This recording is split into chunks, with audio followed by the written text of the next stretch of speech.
What is going on, guys? I'm Slane back with another video. Today it's not going to be your typical Call of Duty video. No, it's going to be Rocket League. Yes, you guessed it if you did guess it. Um, I'm enjoying this game a lot. I just started playing it. I played it a while ago and didn't really enjoy it. I played it today, this morning, with a couple of friends, and I started to really enjoy this game. And I got home and I was like, hey, I'll play Rocket League just 'cause for the heck of it. But today's video isn't going to be, me just rambling on about this game. It's going to be a story time from back when I was a little bit younger. Um, but if you guys do enjoy things like this, please leave a like and comment. Yeah, so let's head right into the video, guys. Thanks. Alright, so let's head back around 2.5 years ago. This is whenever I was in 8th grade, innocent old 8th graders. How fun they are when they say they won't ever do something ever again. That is a lie, and we all know it. So we were gonna go to a friend's birthday party, and this is somebody that I still hang out with. Actually, yesterday I was hanging out with, or by the time this video is up, it could be 2 days ago, but it was this last Saturday, and alright.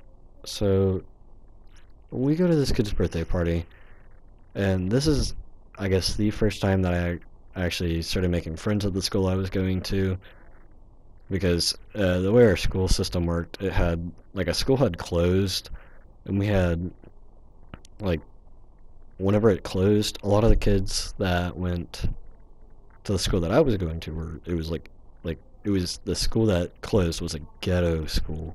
So, and my parents were like, nope, you're not going to go to a ghetto school like that. You're not going to get the best teachers. It's like, and a lot of these parents were freaking out, like, no, you're not gonna take our kids to, or you're not gonna let our kids stay at one of these schools. So these parents were like, nope, and they started petitioning against school boards and all that. But and we got into the school, and it was a little bit sad because I lost a lot of friends I had made, and how the school that I went to, it was so small. It was like a private school almost. I think there was 100 kids in our grade level.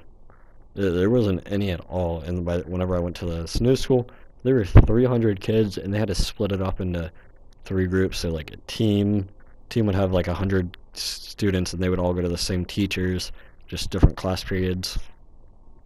But so, I hadn't been making much friends, and I've been hanging out at lunch. I'd been lucky enough to have this kid on my team with me, and I had been sitting with him, and I got lucky enough to sort of go to this birthday party, because this was the first time I had this was where I actually met one of my best friends to this day. Um, yeah. So we go to this party, and it was an airsoft party, so a couple of people brought airsoft guns. I'm not sure if I had an airsoft gun. I don't think I did at the time. I think I had one, and it so I can't remember if somebody jammed it into the ground, or if it fell and broke, and then we started jamming it into the ground just because it was already broken. So there was that, and we go to this party. It comes 7 or 8 o'clock, or actually it could have been 9. I think it may have been 9 when this was happening, or it was around 8 or 9. So we go outside to Ding Dong Ditch. Yeah, fun little 8th grader fun right there. Ding Dong Ditching. So much fun. Oh my god. But, well, that's what we did for fun. And we go to do this. And we go through maybe 2 or 3 houses. I don't think we did a lot, but we go up to this one house, and we go to Ding Dong Ditch it. And you know how you'll get this pit in your stomach that you're like, oh crap, I don't know about this, but you don't think too much about it. You're like, nah, it's fine. We've already done this 4 or 5 times now. It's okay. So we go to do this, and we still have these airsoft guns on us, and that was probably one of the stupidest things ever. I could have gotten in a lot of trouble for that. But we take the airsoft guns, and we run back almost to the street, and we're sitting there hiding behind things, and people started shooting, and it wasn't people were rapid firing them. They were like tapping the triggers just to try to like shoot the house. And one of our friends, actually, no, it was two people. They ran to the back of the house. I think they'll knock on the back door or something. I can't remember. And we stayed there. And I remember a friend going, "Look at that shadow behind the curtain." And there was a clear shadow of a person behind the shadow or behind the curtain with their like head up their hand up, my bad, to a phone. And like you could clearly distinct that it was a person holding a phone. It was like and we're like, okay, maybe they were just there before and we just didn't notice them. And then a second later, my friends and them come running back to the front yard, and I can't remember what they said. I think it was something like, "Dude, we need to get out of here." And then we see this lady's head, or I saw this lady's head pop through the front like door. You know, if you know how like doors have like it'll be like wood or whatever, they're made out of plastic, whatever kind of door you have, and they'll have like a slim part of glass that you can like look through. Well, this lady's head pokes through it, and I see it, and I go, "Oh shit!" I was like, "Ethan, look at that head," and he's like, "Stop lying," and I was like, "Then you look," and he looks and he sees it, and he's like, "Oh shit, we need to run." We all go sprinting. We're getting the fuck out of there. We're just running, and Ethan, for some reason, don't know why, had to just stay there.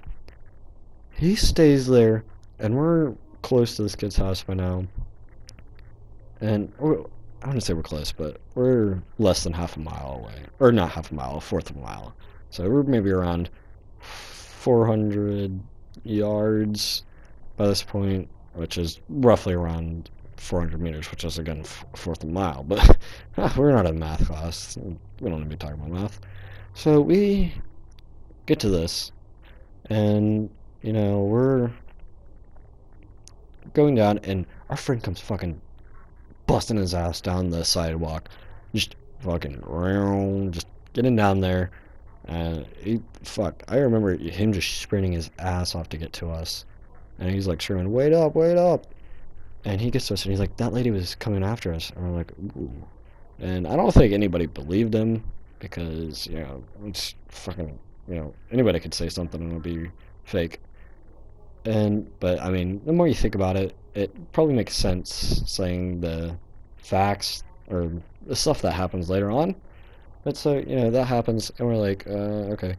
But two of the kids that we were with, like, ran off, and it was the kid who was hosting the party, and this nerd, and everybody who was or anybody who was here at this party, or know who I'm talking about, it'll be kid who had the party, which was in, like, August or September, and this nerd.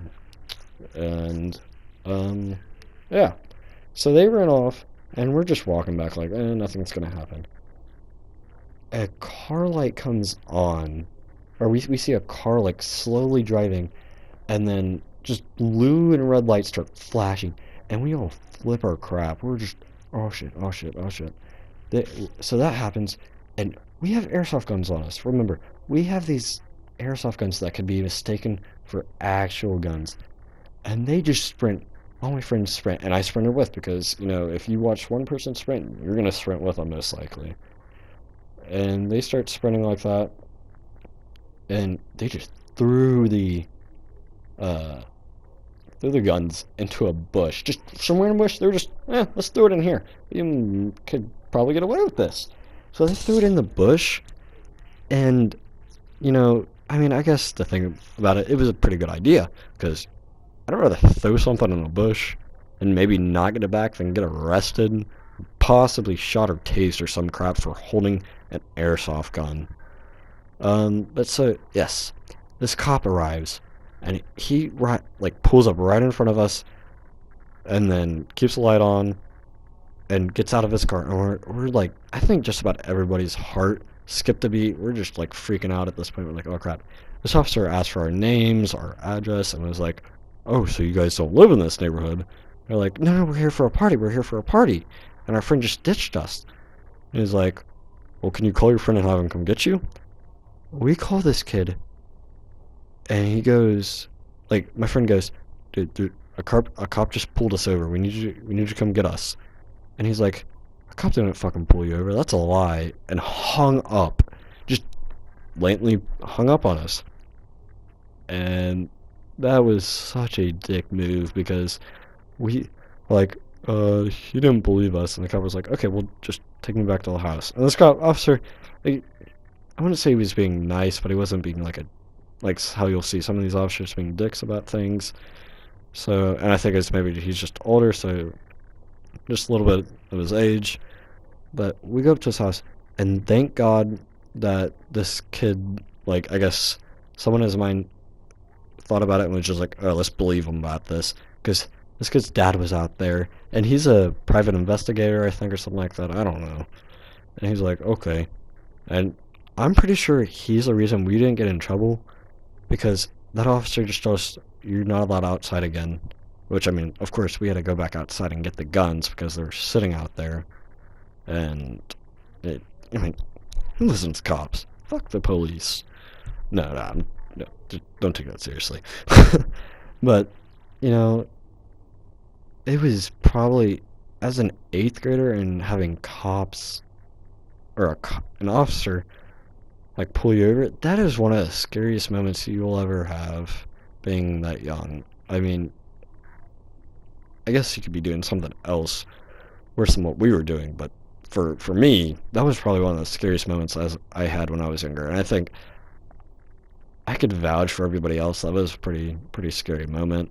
Because I don't think, as an 8th grader, any of us did anything bad. That actually, if that was the first time I had done something bad, and I'll have another story for the second time, which, I mean, that's going to be a lot shorter of a story, but it'll probably be, actually, it probably won't be as funny of a story, but this was, like, really funny of a story, just because, I mean, we were fucking in 8th grade, getting fucking pulled over a cop for ding-dong ditching. It was so retarded. I was like, oh my god.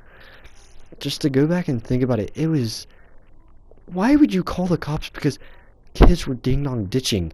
I mean, it's not that big of a deal. I mean,